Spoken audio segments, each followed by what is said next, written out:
Come and let us go unto the mountain of the Lord, to the house of our God. Come and let us go unto the mountain of the Lord, to the house of our God. And He will teach us of His ways, and we will walk in His path.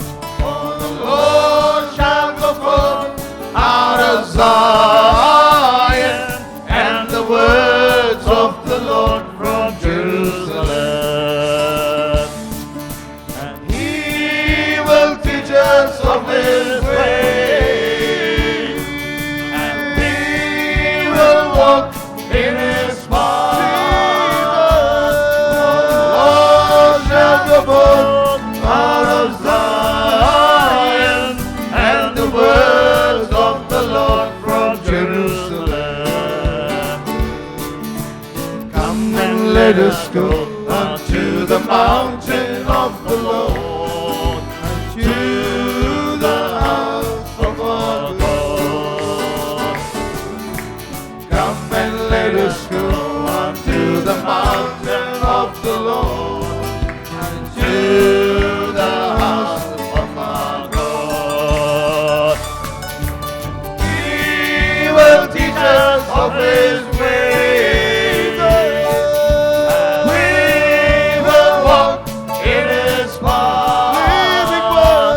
For the Lord shall go forth out of Zion, and the words of the Lord from Jerusalem. His name is Jesus, Jesus, Jesus, that hearts weep no more. He can heal the broken-hearted, open wide the prison doors.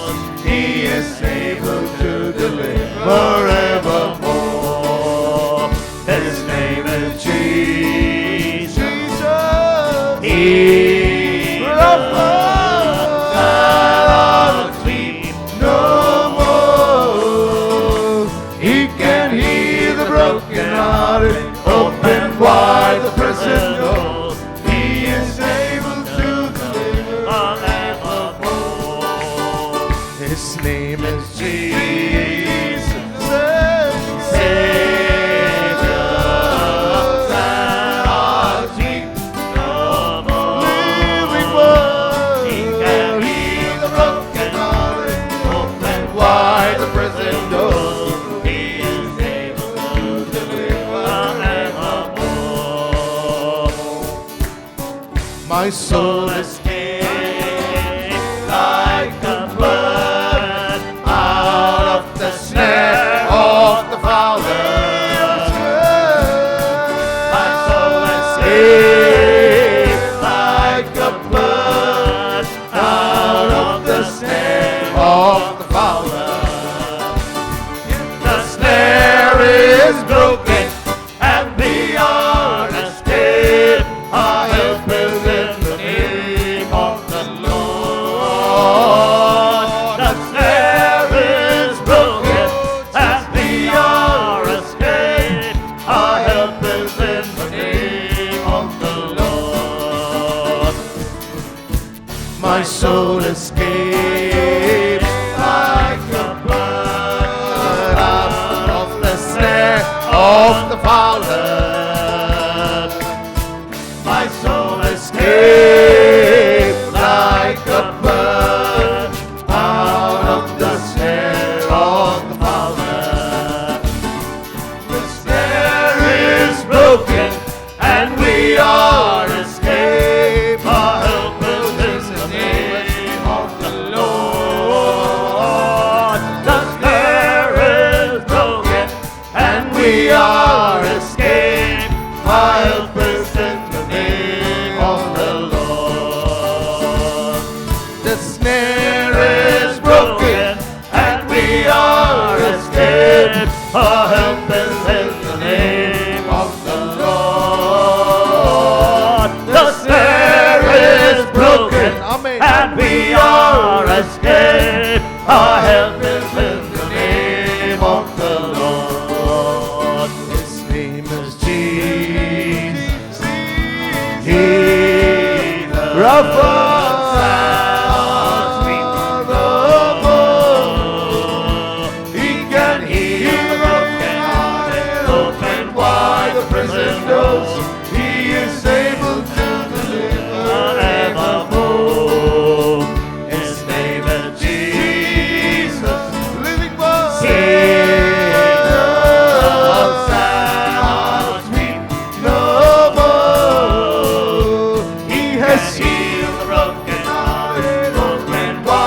prison doors.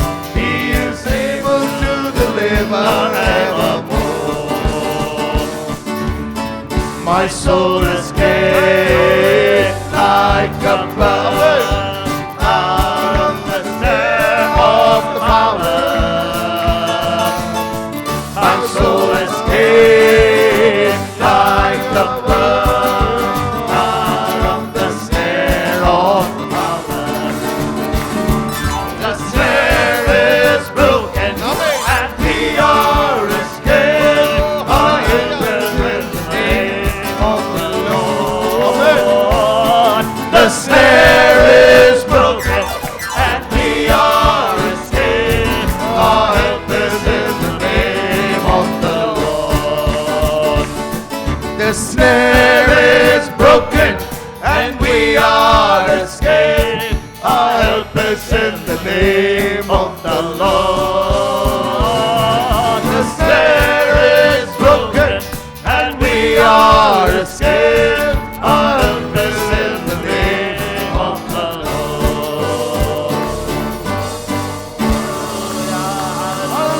Hallelujah. Hallelujah.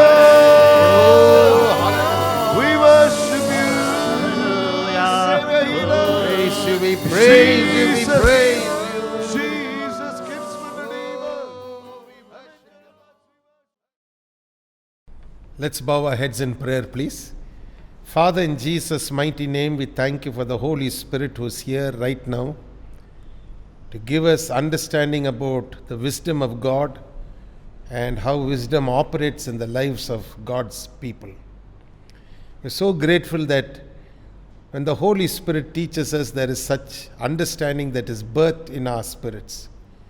And in our mind's eye, we begin to see more clearly than we ever saw before. Guide us and lead us into all truth. The words of my mouth and the meditations of my heart be acceptable in your sight.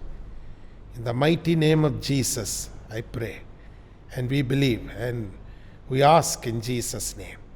Amen and amen. For some time now, we have been learning about wisdom and the benefits that come from wisdom which operates in the life of the Christian believer. We're not just talking about earthly wisdom, we are talking about the wisdom of God. And that is why our source book is the Holy Bible. And we are reading from the scriptures particular verses that talks to us about godly wisdom, which is really an act in the life of the Christian believer, and how it operates to bring forth so many good things and so many benefits into the life of the believer. Now, I remember sharing with you about how the wise receive correction. I shared with you from Proverbs chapter 15 verses 31 and 32. And I also read to you from Proverbs chapter 3 verses 11 and 12. We studied a little bit extensively about how the book of Hebrews talks to us about chastening and scourging that comes as a part of not life of discipline, but rather it comes as part of being in the family of God. And when you see God as the Father of all spirits, reaching out in love towards his children, sons and daughters, then part of the family ethos is that God is a God who corrects his children and who leads every one of them in a path that would bring glory and honor and praise to his holy name. Now, I'd like to share with you about how wisdom creates currents of favor and recognition towards you. I want you to turn with me, please, to the book of Proverbs, chapter 4, and we are going to read verse 8. Proverbs chapter 4 and verse 8. It says, "Exalt her, and she shall promote you. She shall bring you to honor when you embrace her." Proverbs chapter 4 and verse 8. Now, the Bible also goes on to tell us in Proverbs chapter 8 verses 34 and 35, "Blessed is the man that heareth me, watching daily at my gates, waiting at the posts of my doors. For whoso findeth me findeth life, and shall obtain favor of the Lord." Watching, waiting, and finding. I want you to highlight these three things: watching, waiting, and finding. Now, these two verses that we read are very clear about how when you wait upon wisdom's gates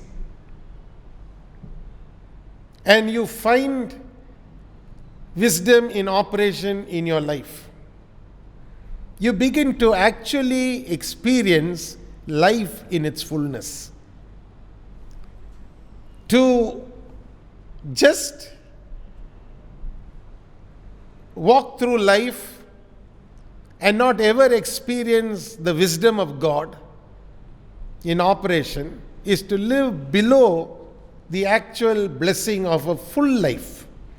God wants the Christian believer to have a full life, a life filled with recognition, a life filled with His favor, and a life full of the joy of knowing that honor and blessing can be heaped upon you when godly wisdom is at work.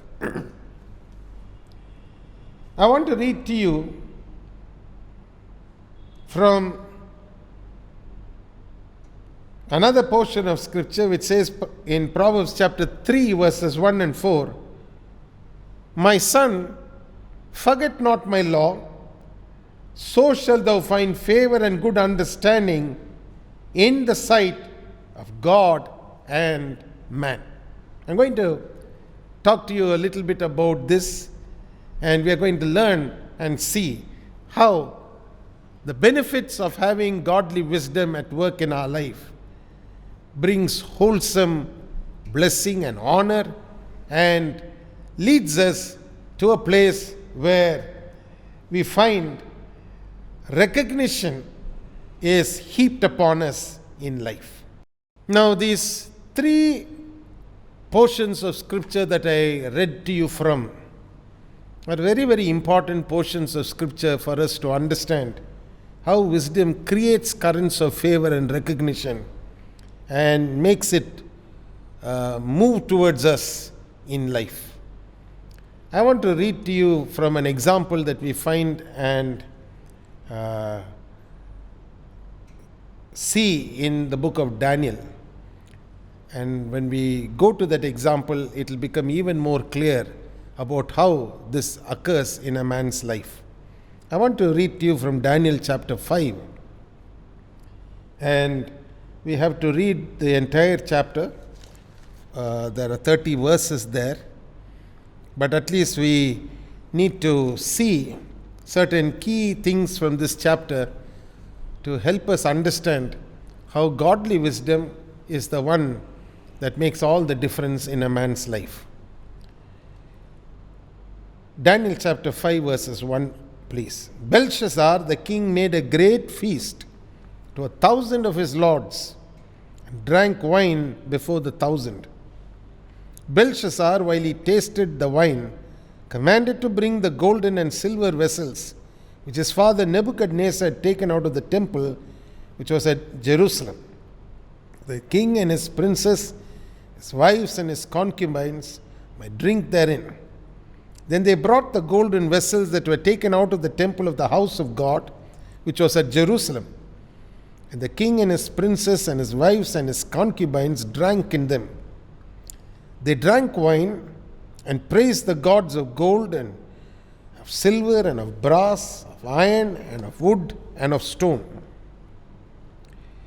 Now, in the same hour came forth fingers of a man's hand and wrote over against the candlestick upon the plaster of the wall of the king's palace. And the king saw the part of the hand that wrote. Then the king's countenance was changed, and his thoughts troubled him, so that the joints of his loins were loosed, and his knees smote one against the other. The king cried aloud to bring in the astrologers, the Chaldeans, and the soothsayers. And the king spake and said to the wise men of Babylon, Whosoever shall read this writing and show me the interpretation thereof shall be clothed with scarlet, and have a chain of gold about his neck, and shall be the third ruler in the kingdom. Then came in all the king's wise men, but they could not read the writing, nor make known to the king the interpretation thereof. Briefly, I want to stop with the first 8 verses. To begin with, we need to understand who this king was. He is introduced to us by his name Belshazzar, which literally means Bel or Baal, who was a heathen fertility god, is the protector of the king. That was his name. And although the Bible tells us in this particular portion of scripture that his father was Nebuchadnezzar, I want you to understand that it was common practice in those days for a grandson to be made known as the son of so-and-so, in reference to the grandfather as being the father of the boy. So, in actual reality, Belshazzar was the first son of Nabonidus, who was a successor to Nebuchadnezzar. And Belshazzar was a co-regent with his father. That's why you understand what honor he was willing to heap upon anyone who would make known to him the writing that was on the wall and the interpretation of that writing. His mother must have been one of the daughters of Nebuchadnezzar, because Nebuchadnezzar's sons, according to the historical lineage, are not, they don't have anyone by the name of Nabonidus. So in all probability, Belshazzar was a descendant from Nebuchadnezzar's daughter, who was married to a man called Nabonidus. Now, we read about how this man, in the peak of his power, ordered that the silver and gold vessels that were taken from the temple at Jerusalem, when Nebuchadnezzar had ransacked the city, should be brought before him as he was celebrating and making a feast to thousands of his lords.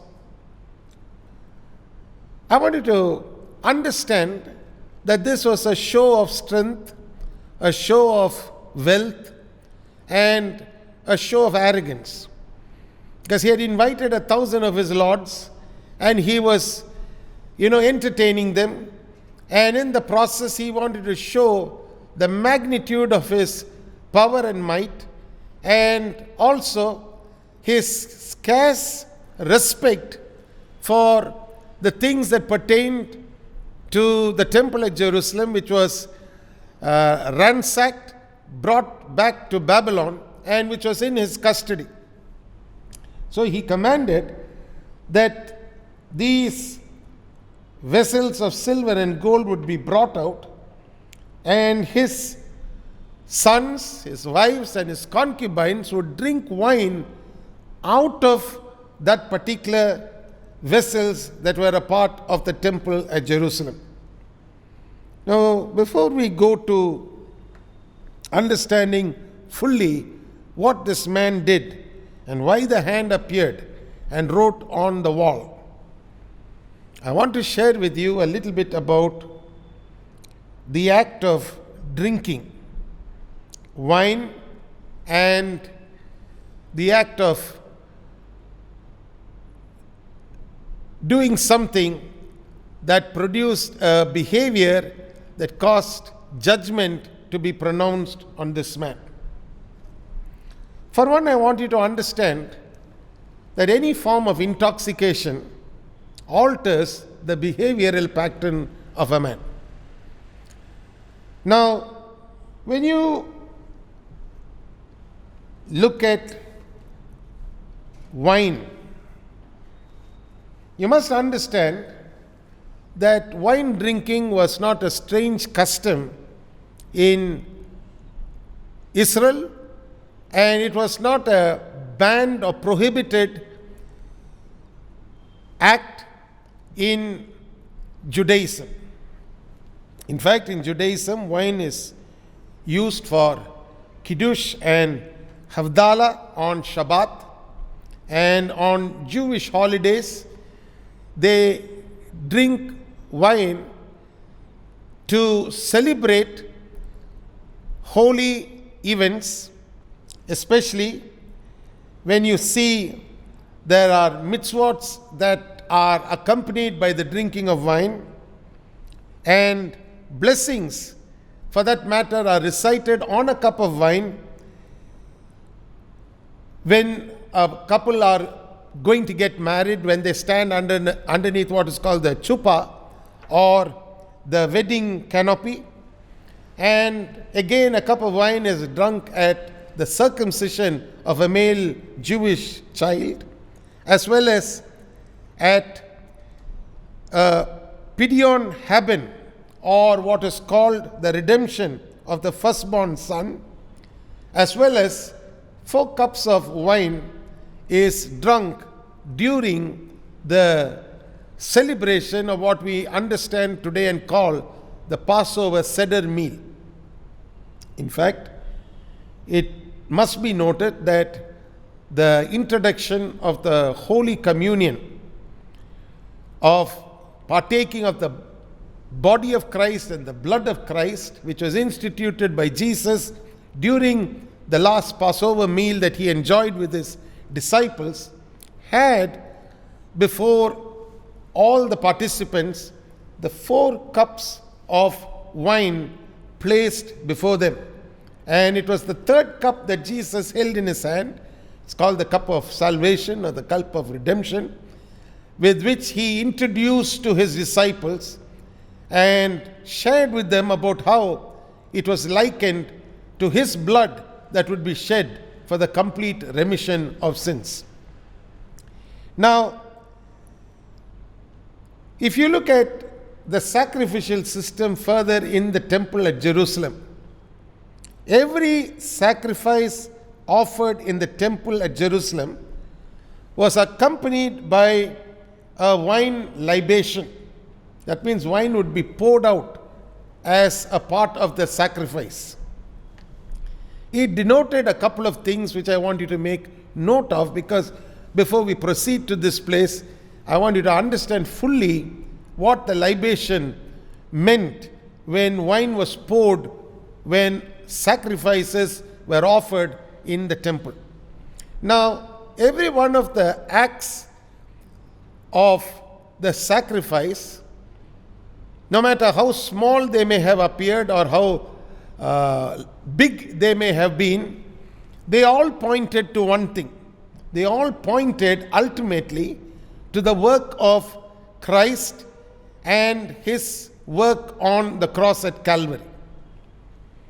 They pointed towards actually the shedding of blood, and they pointed towards what that shedding of blood meant. Because the Bible says life is in the blood.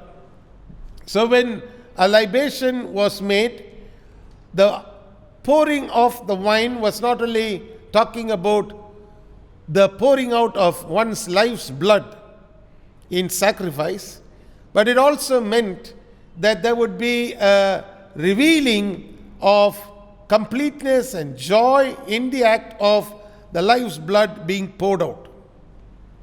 So, you must know that this was not new in Judaism. So, it was not just the act of drinking that was being judged in this place, but something a little bit more serious which was actually taking place. I want you to make a note of this so you will understand how very seriously Belshazzar's act moved God to pronounce judgment immediately on this man. If you read the Jewish Talmud tells us that the tree of knowledge that was in the Garden of Eden was actually the grape wine. And if you notice how the tree of knowledge was explained by God to Adam, you will understand the twofold effects of wine and how it works. Remember, God told Adam, the day you eat of this fruit, he said, you will get to know good from bad. So the Jewish Talmud explains to us an opinion of a very learned rabbi who shares with us about how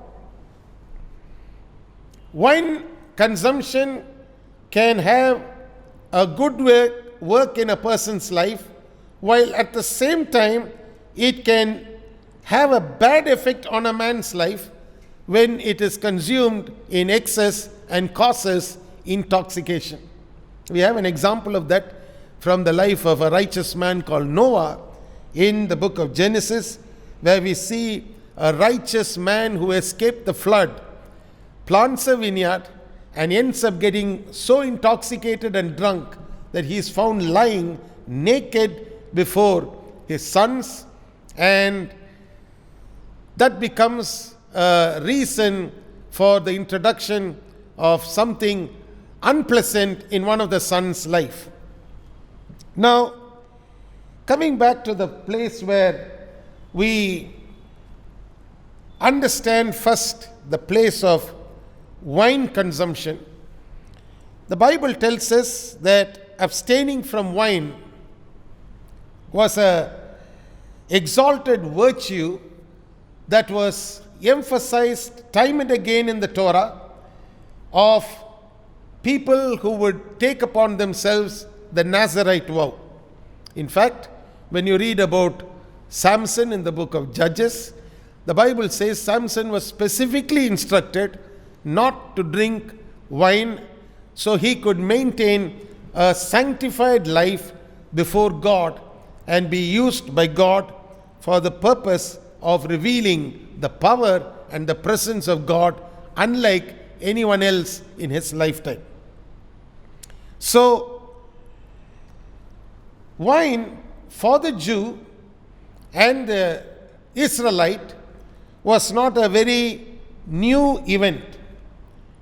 And yet, even though wine was poured out as a libation in sacrifice, it was forbidden for a priest to ever drink and to stand in the holy temple drunk, or to even pronounce a blessing on the people if he consumed even a very small cup of wine. Now, having said that, we see here Belshazzar is desecrating not only the vessels of the house of God, but in the process, he is using wine which was associated with sacrifice now to reveals something else.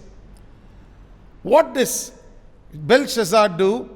After he had drunk wine, he praised the gods of gold and of silver and of brass, of iron, of wood and of stone.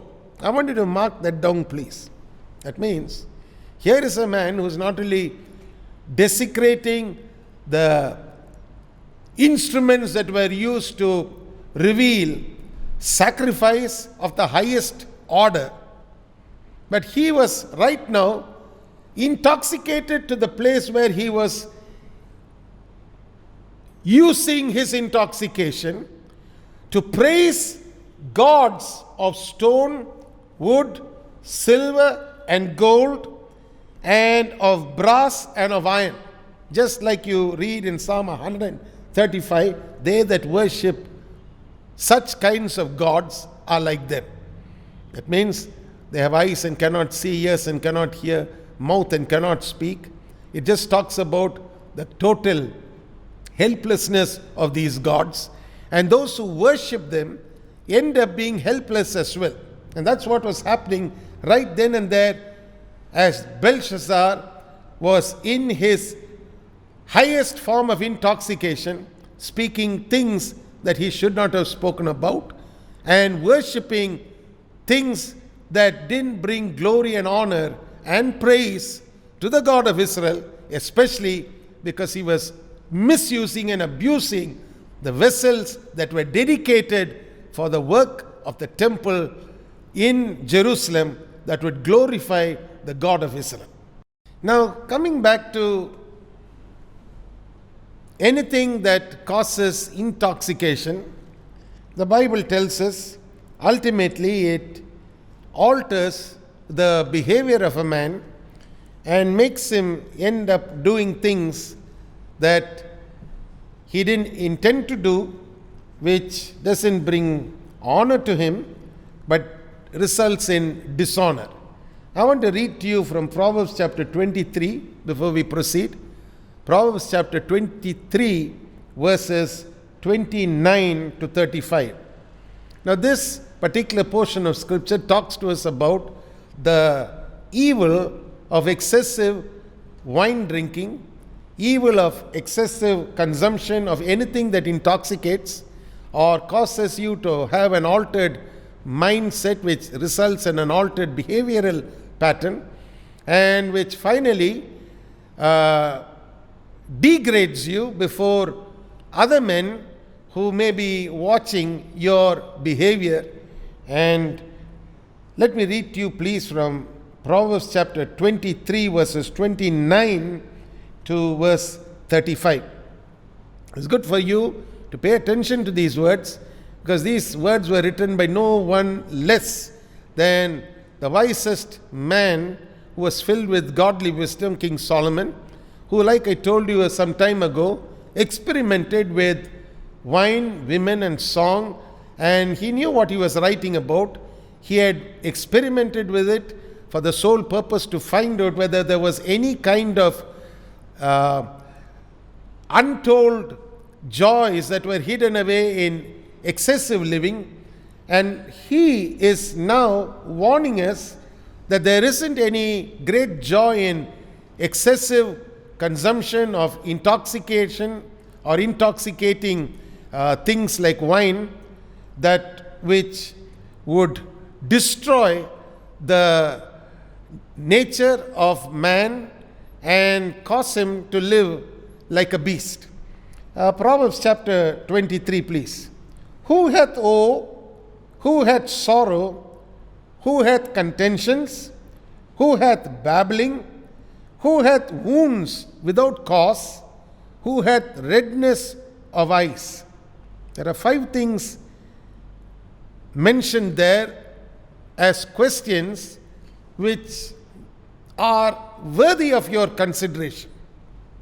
As a Christian believer, or as a person who is longing to know how to walk in wisdom, because I told you wisdom, the wisdom of God is an act. You must pay attention to these 5 questions that are being put forward to you. Who hath woe? Who hath sorrow? Who hath contentions? Who hath babbling? Who hath wounds without cause? And who hath redness of eyes? They that tarry long at the wine, they that go to seek mixed wine. I want you to highlight verse 30. Verse 30 tells us, it comes to those who tarry long at the wine and who go to seek mixed wine. That means here are people who are not interested in just having a little bit of wine. They are longing for more and more and more of intoxication. So they are experimenting with different things that cause them to have an altered mindset. Look not thou upon the wine when it is red, when it giveth his color in the cup, when it moveth itself aright.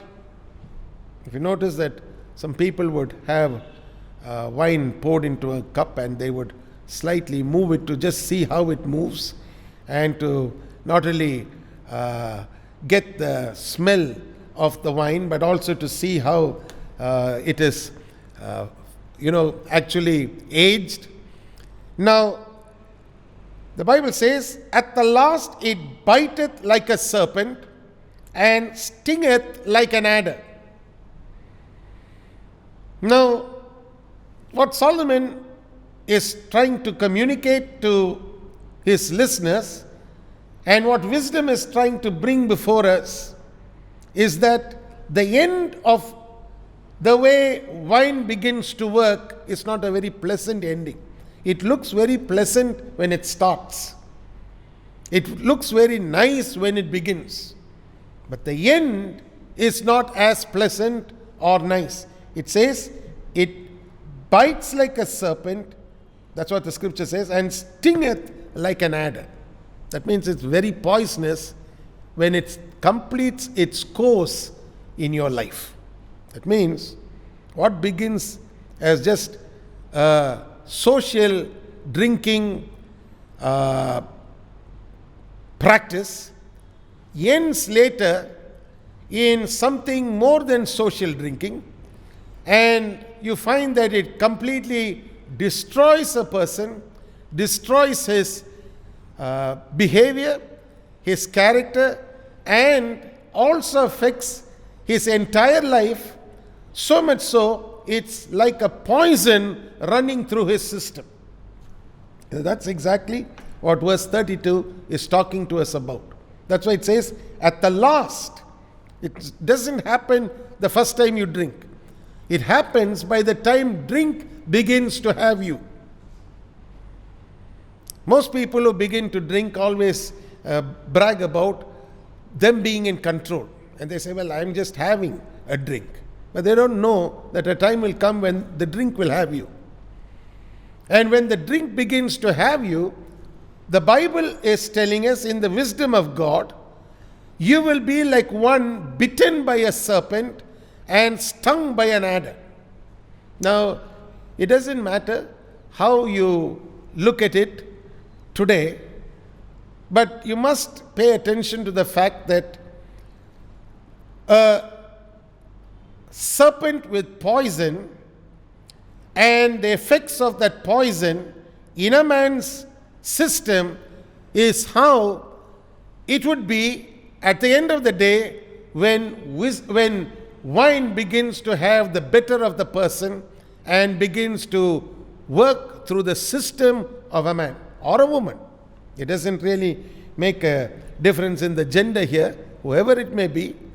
Sooner or later, when wine begins to have the better of you, when wine begins to take control, when wine begins to have you in such a place that the moment you have anything that disturbs you, you're looking for wine and for something intoxicating to take your mind off a problem or to help you handle a problem, you're in big trouble, because the poison has begun to work in your system. And that's how it will be at the last, according to what Solomon was saying. Verse 33. Your eyes shall behold strange women, and your heart shall utter perverse things. Now, this is what I meant by altered behavior. Your eyes begin to see strange women.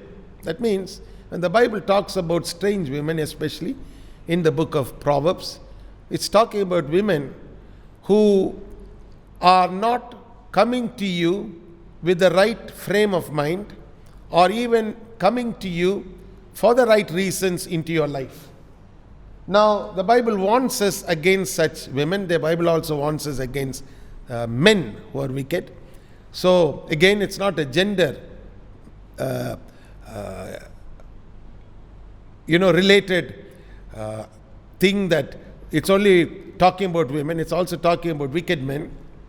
But in this place, we are having a man who's become drunk, and now he begins to see strange women. That means he begins to look beyond the parameters of the covenant of marriage, and he begins to look beyond what God has ordained for him to have and to enjoy in his lifetime. Now he sees strange women, and he begins to utter perverse things before God. Now that's what was happening for Belshazzar. Belshazzar, in Daniel chapter 5, was uttering perverse things. He wasn't worshipping God.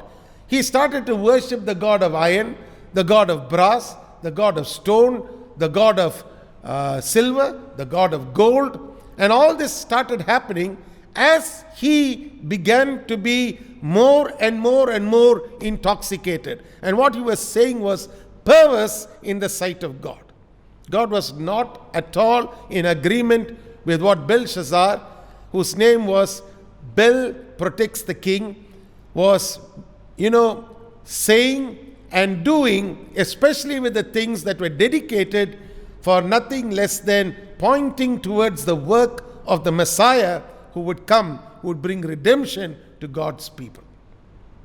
Now, let me read to you from this portion of scripture before I close. We're going to continue learning more about this particular blessing of having the benefit of seeing godly wisdom bring towards us currents of favor and recognition. But let me read to you verses 34 and 35. Proverbs chapter 23. Thou shalt be as he that lieth down in the midst of the sea, or as he that lieth upon the top of a mast. They have stricken me, shalt thou say, and I was not sick. They have beaten me, and I felt it not. When shall I awake? I will seek it yet again. It's a pathetic picture of the end of a man who has gone through intoxication. In this particular portion, it's just talking about one form of intoxication, which is wine.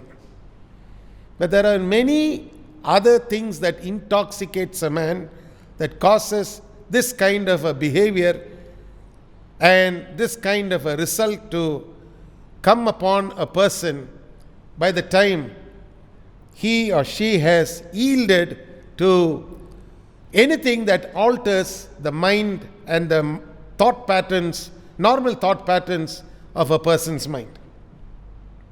You will be as he that lieth down in the middle of the sea, or as he that lieth upon the top of a mast. That means you'll find yourself in a position of helplessness. Look at somebody who's lying in the middle of the sea or on top of a ship's mast.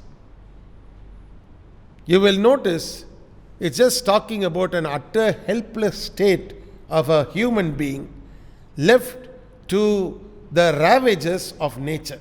That means when you look at some people who are lying drunk or who are intoxicated, sometimes you wonder at how they are lying.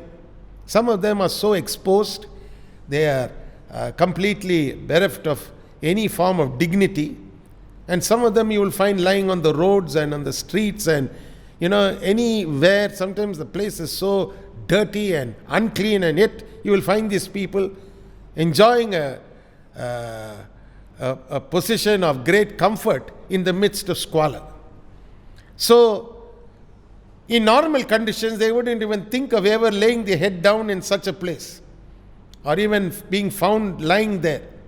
And yet, when their minds are altered, and they are intoxicated by some, thing that they have consumed, whether it's wine or liquor or it's alcohol or some drug, sooner or later you find that their desires, natural desires that which are healthy and good, are cast aside, and now they find themselves placing their own life in a precarious place.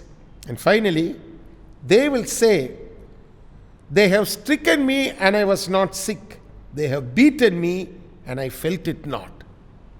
When I wake, what will I do? I will seek it yet again."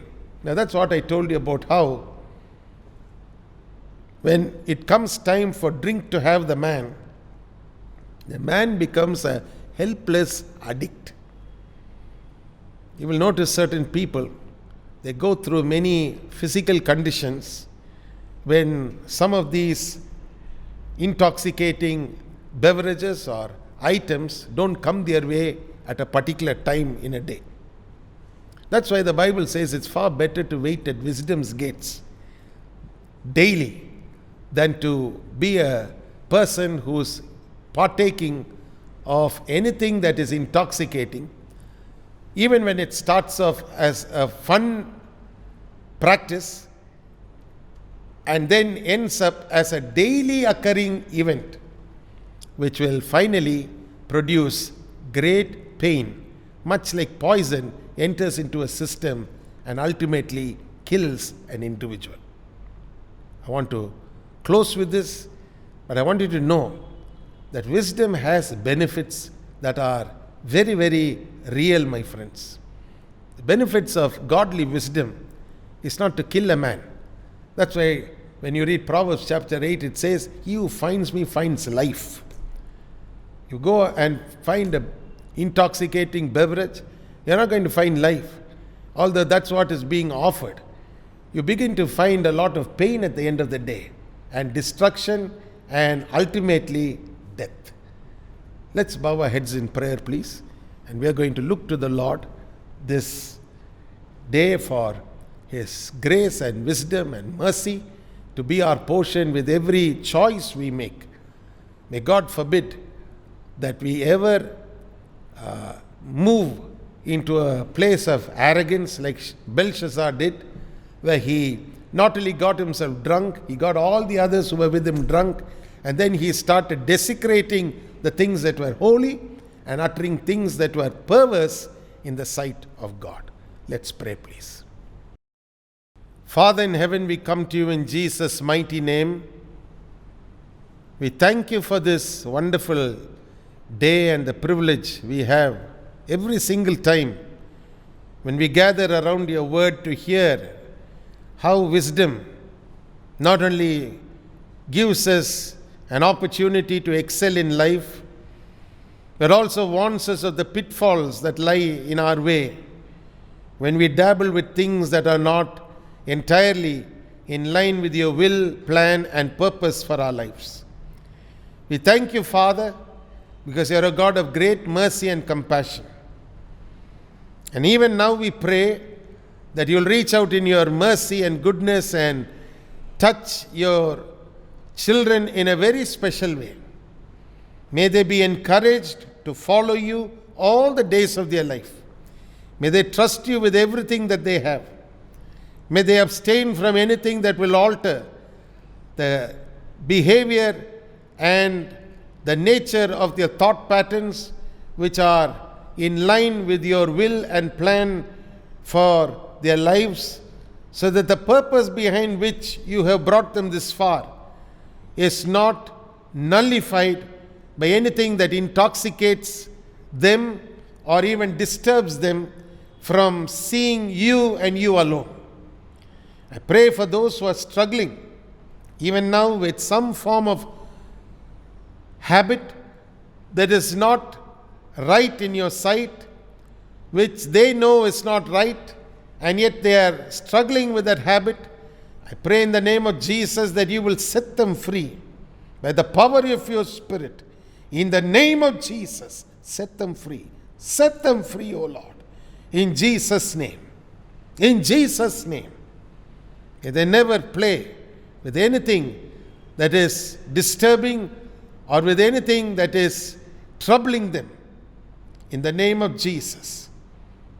Oh, precious Father, I pray for those who are having loved ones who are going through a struggle with intoxicating beverages. Oh, precious Father, we pray in the name of Jesus that you would set them free from all forms of demonic control in their lives that will cause them to utter perverse things and to see things that are not in line with your holiness and righteousness. In the name of Jesus, may they understand that you love them with a love that is undefiled, a love that is pure, a love that is holy and righteous in every way.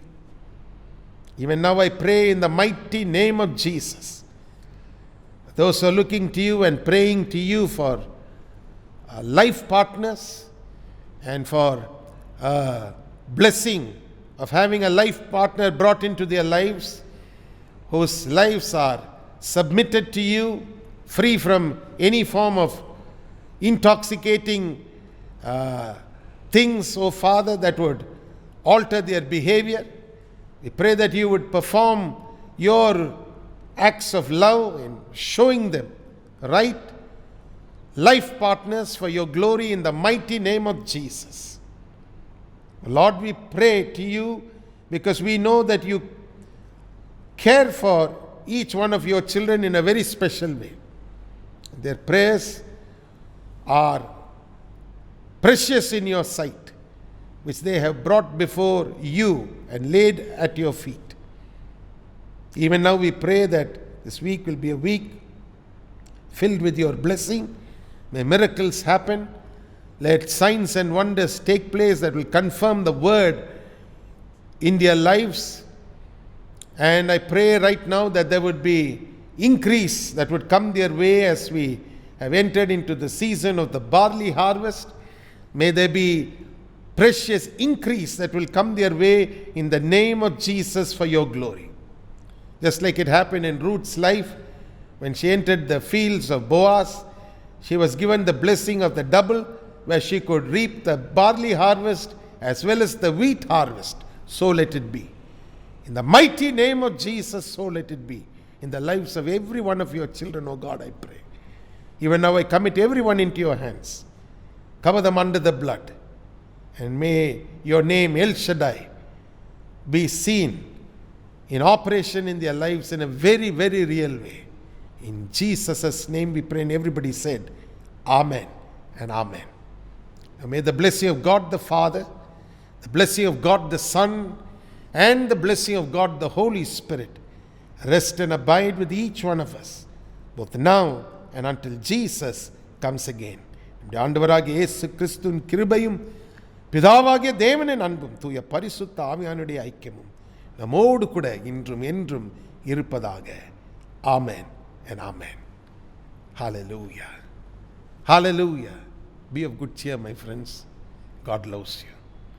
You don't have to live like Belshazzar.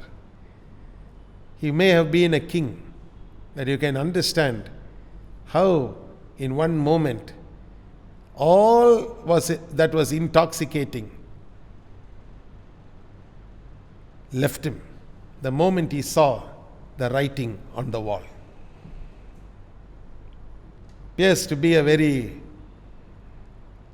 pathetic picture of a man who had everything going good for him, and yet he could never really enjoy the goodness because he never understood the God of goodness. You have to first know the God of goodness to enjoy goodness.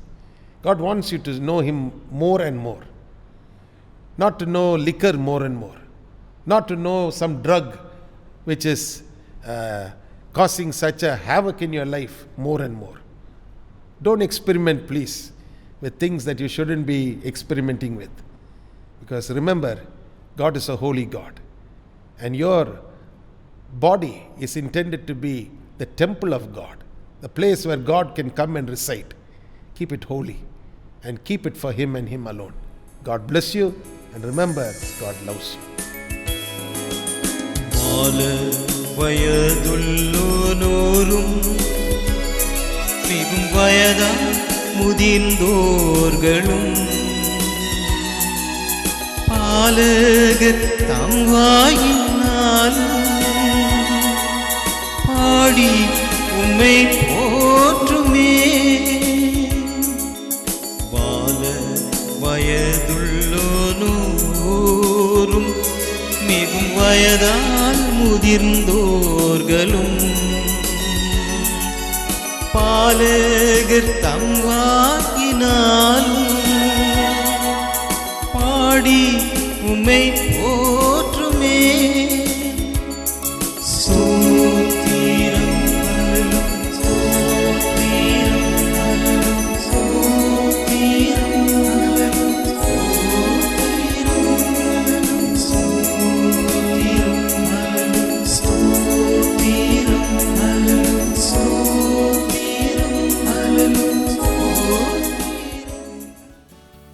Make sure you don't miss receiving our free monthly newsletter, The Pulpit, which contains a 4-part teaching series on various Bible topics that will help you live in victory.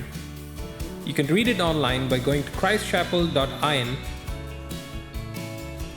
and click on eBook Library, where you will find all our newsletters available. To receive a physical copy of Pulpit, you can go to christchapel.in and click on Join Now, and fill in your complete postal mailing address along with your contact mobile number, and we will be happy to send it to you free and postpaid. Should you want to receive the newsletter via email, do include your request along with your current email ID. Thank you and God bless.